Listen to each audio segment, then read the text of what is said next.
Hi everyone, I'm here today to review The One by Kiera Cass, which is the third book in the Selection series, and this series is just, I love this series so much. So I gave this book 5 out of 5 stars, and that's what I gave the first 2 books to.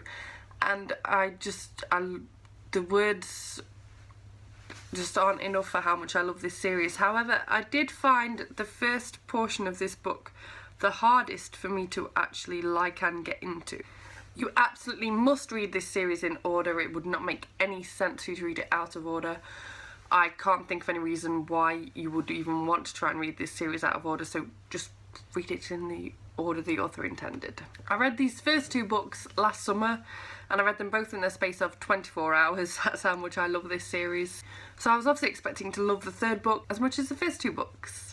However, as I did mention, the beginning didn't quite work for me. I'm not sure whether it started in quite a weak place, or whether maybe I wasn't in the correct mood to be reading it.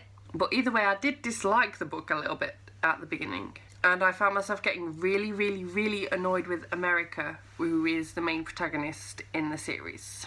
Now, before I go on any further, you should probably stop watching here if you haven't read the first 2 books. I won't be spoiling The One, but anything that I might say from now on might actually end up spoiling one of the first 2 books. So if you've not read those, please leave now. Thank you. So America and Maxon. Maxon, as you should know by now, because you should have read the first 2 books if you are still here, is the prince of the Selection, and he has made it clear many times to America that she is the only one for him, and he could end the Selection at any point for her. Yet all these petty arguments start cropping up in this book, and it just gets really old really fast. It all felt really fake and forced, and considering this is the beginning of the novel, it didn't fill me with confidence. I was starting to think, oh no, I'm actually going to hate this book, aren't I? I'm going to hate this book. And I'd say it probably took me about the first half of the book to actually start getting into it and start enjoying it again, stop hating on America and stop hating on Maxon. However, once I did properly get into it and started enjoying it, I literally couldn't put it down. This series, Kiera Cass just knows how to write such a strong series. I couldn't put it down. I was addicted. It's like a drug. I must know what happens next. I'm turning the pages insanely fast. And considering that this book did have such a rocky start for me, I'd say this is probably my favourite book of the series, which is just ridiculous, as it's essentially half the book, which is my favourite.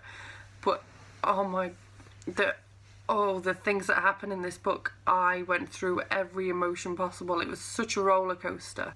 I was on the edge of my seat. I couldn't stop crying. Things happen that I never would have dreamed of happened.